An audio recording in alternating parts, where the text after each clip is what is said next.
जय हिंद, नमस्कार। सैनिक समाचार इंडिया में आप सभी का एक बार फिर स्वागत है। इस पर पेंशनर्स के लिए दो बड़ी बातें। पीसीडीए पेंशन प्रयागराज ने एक आरटीआई के जवाब में दो बड़े क्वेश्चंस के जवाब दिए हैं। पहला उसमें क्वेश्चन था कि इस पर्स में जो मोबाइल नंबर, आधार नंबर, पैन कार्ड नंबर और ईमेल आईडी जो अपडेट की जाती है वो कहां से ली जाती है। और दूसरा क्वेश्चन कि इस पर्स के प्रोफाइल में या फिर आधार कार्ड में दोनों में से किसी एक में नाम गलत है पेंशनर का, तो उसके लिए क्या करना है।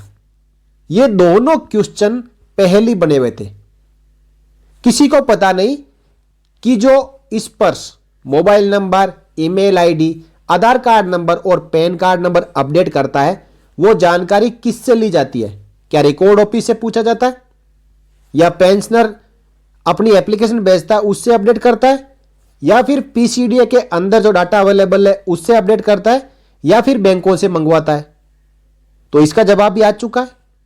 और दूसरा क्वेश्चन कि आधार डेमोग्राफिक वैलिडेशन फेल हो रहा है। पोस्ट 2016 पेंशनर्स का जब माइग्रेशन हुआ था तो उस समय आधार डेमोग्राफिक वैलिडेशन की कोई समस्या नहीं थी, लेकिन जैसे ही प्री 2016 पेंशनर्स का माइग्रेशन स्टार्ट हुआ और सेम टू सेम जो आधार कार्ड के ऊपर नाम है यदि वो इस पर्स के प्रोफाइल में नहीं है तो एक पेंशनर अपना पेंशन डाटा वेरिफिकेशन कंप्लीट नहीं कर पाता है। आधार कार्ड इस पर्स के प्रोफाइल में अपडेट नहीं कर पाता है, जिसके कारण जो डिजिटल लाइफ सर्टिफिकेट है वो एक्सेप्ट नहीं हो पाता। अब इन दोनों का सॉल्यूशन तो बताया है, लेकिन ये कारगर कितना होगा ये तो आगे आने वाला समय ही बताएगा। लेकिन जो जवाब आया है आरटीआई के जरिए वो हमें जानना बहुत जरूरी है। तो आइए मैं उस आरटीआई के ऊपर लेकर चलता हूं कि किसने आरटीआई फाइल की थी, उसका जवाब कब आया है और पीसीडी ने क्या सुझाव दिया है। 16 दिसंबर 2022 को मेजर एस के जैन जी ने पीसीडीए को आरटीआई लगाई और इसी आरटीआई के जरिए इन दोनों बड़े क्वेश्चंस के जो जवाब है जानना चाहे, और उसका जवाब पीसीडीए ने 20 जनवरी 2023 को दिया है। तो चलते हैं हम सीधा जो जवाब आया है उसके ऊपर।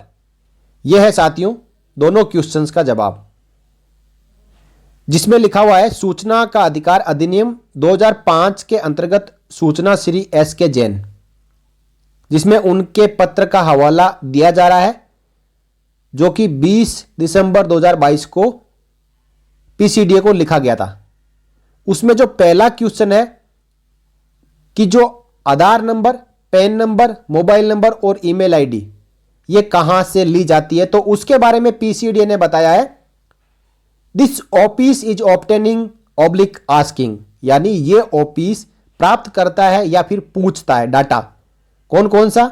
अकाउंट नंबर, नाम, IFSC code, PAN card number, Aadhaar card number, mobile number and payment history from pensioners pension disbursing agency and match these data by system with pensioners master data available in this office. After ensuring that data are correct, then those pensioners are being migrated oblique entered to ISPERS।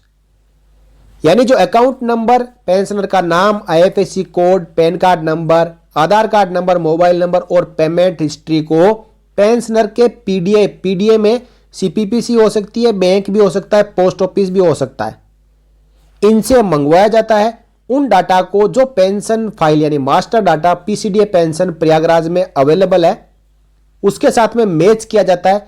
यदि सब कुछ ठीक पाया जाता है तो उस pensioner का माइग्रेशन इस पर्स में कर दिया जाता है। तो मेनली यहां पे जो बात निकल के आई है कि आपकी जो जानकारियां हैं वो आपके पीडीए से मंगवाई जा रही है।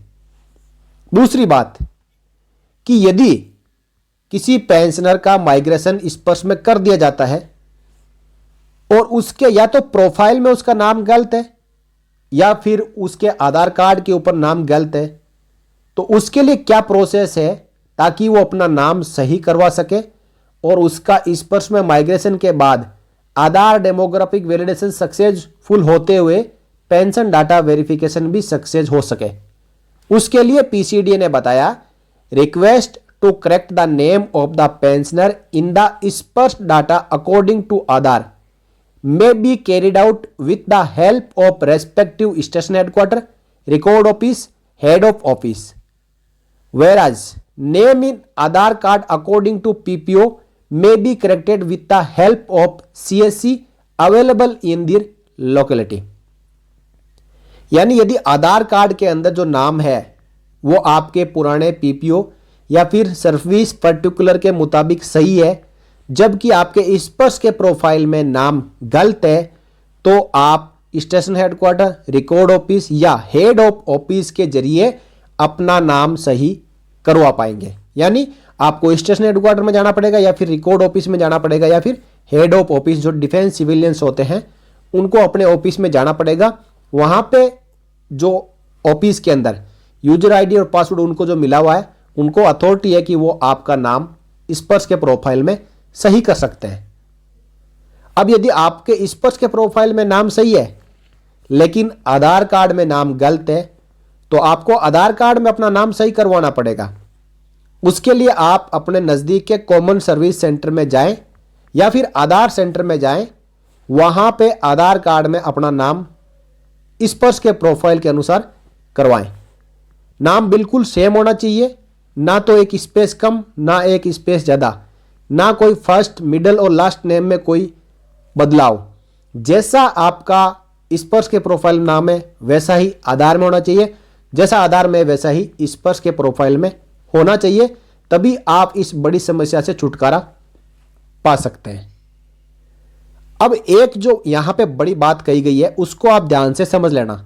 इस बात को आप समझ लोगे तो आपको अनर्थ में घूमना नहीं पड़ेगा।